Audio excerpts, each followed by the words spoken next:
આપણે ભગવાન પર ભરોસો છે કેટલો રાખવો જોઈએ? એક સુંદર મજાનું એક શહેર હતું ને એમાં એક સુંદર મજાનું રાધા કૃષ્ણનું મંદિર.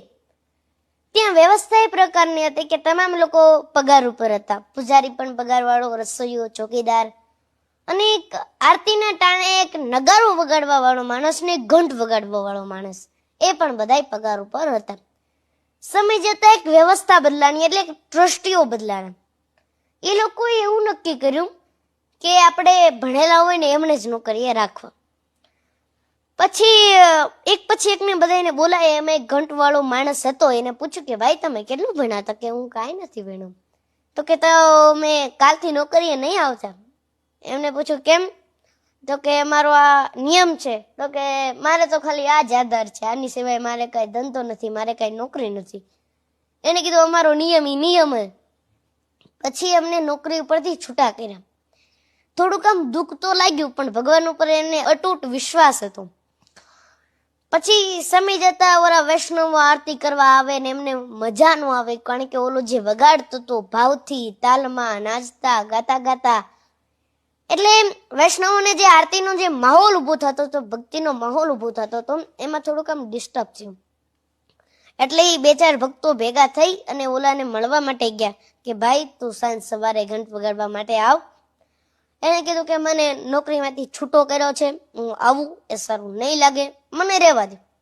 પાછું ઓલા વૈષ્ણવને થયું કે નહીં, ગમે એમ કરીને એને લાવો તો છે પાછો. પછી બધાએ એક સરસ મજાનું આયોજન કર્યું. મંદિરની સામે એ લોકો પાસે એક જગ્યા હતી, ત્યાં એને એક સરસ મજાની દુકાન બનાવી દીધી. એને કીધું કે આ દુકાન તારે ચલાવવાની, અને મંદિરે ઘંટ વગાડવાનો આરતીનો ટાઈમ થાય એટલે તારે ઘંટ વગાડવાના.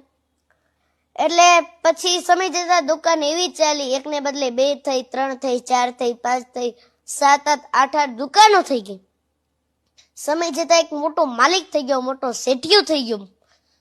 પછી મર્સિડીસ લઈને આવે તો એ ઘંટ વગાડવાનું ભૂલે નહીં. સામે એક મોટી ફેક્ટરી પણ નાખી એને. પછી સમય જતા પાછા ટ્રસ્ટીઓ બદલાણા. એમને એવું વિચાર્યું કે મંદિર બહુ જીર્ણ થઈ ગયું છે, આપણે એને જીર્ણોદ્ધાર કરવાની જરૂર છે. એના માટે આપણે ફાળા કરવાની જરૂર છે, આપણે લોકો પાસે રૂપિયા માંગવાની જરૂર છે.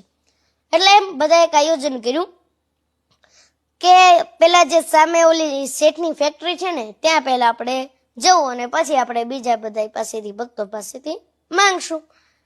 આટલું કઈ આખું ટ્રસ્ટ મંડળ સાહેબની ઓફિસે પધાર્યું. સાહેબે સ્વાગત કર્યું. ઓ પધારો. એમને કીધું કે બોલો ને શું કામ હતું? કે અમે સામે મંદિરના મેનેજમેન્ટના ટ્રસ્ટીઓ છીએ. સાહેબે કીધું ઓ મારું તો ભાગ્ય ઉડી ગયું કે મારે ત્યાં ભગવાનના ભક્તો આવ્યા. પછી એમને કીધું કે બોલો ને શું કામ હતું? પછી ટ્રસ્ટીઓ કીધું કે મંદિર જીર્ણ થઈ ગયું છે, એના માટે થોડાક પૈસાની જરૂર છે, ફાળાની જરૂર છે. પછી કીધું કે કેટલાક રૂપિયાની જરૂર પડશે? એટલે ઓલા બધાએ કીધું કે 7 થી 8 લાખ રૂપિયા હોય તો અમારું કામ થઈ જાય. એટલે પછી સાહેબે તરત પોતાના મુનિમને કીધું કે 10 લાખનો ચેક લખી આપ. 10 લાખનો ચેક લખીને ઓલા બધા એના હાથમાં આપ્યો. ઓલા બધા એટલા ખુશ થઈ ગયા, ઓમ અમારે કઈ જવું જ ન પડ્યું. અમે કલ્પના પણ નથી કરી કે આટલા બધા રૂપિયા અમારી પાસે એક જ વ્યક્તિ પાસેથી મળી જશે. પછી ઓલો 10 લાખનો ચેક જોયો ને તેમાં સાઇન નહીં.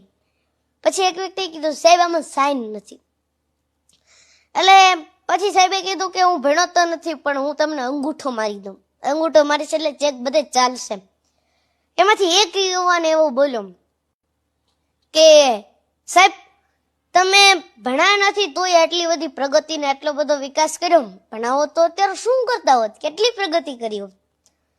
ત્યારે ઓલા સાહેબે હસતા હસતા ઓલા યુવાનને એટલો જ જવાબ આપ્યો કે જો હું ભણતો હોત ને તો હજી ઘંટ જ વગાડતો હોત.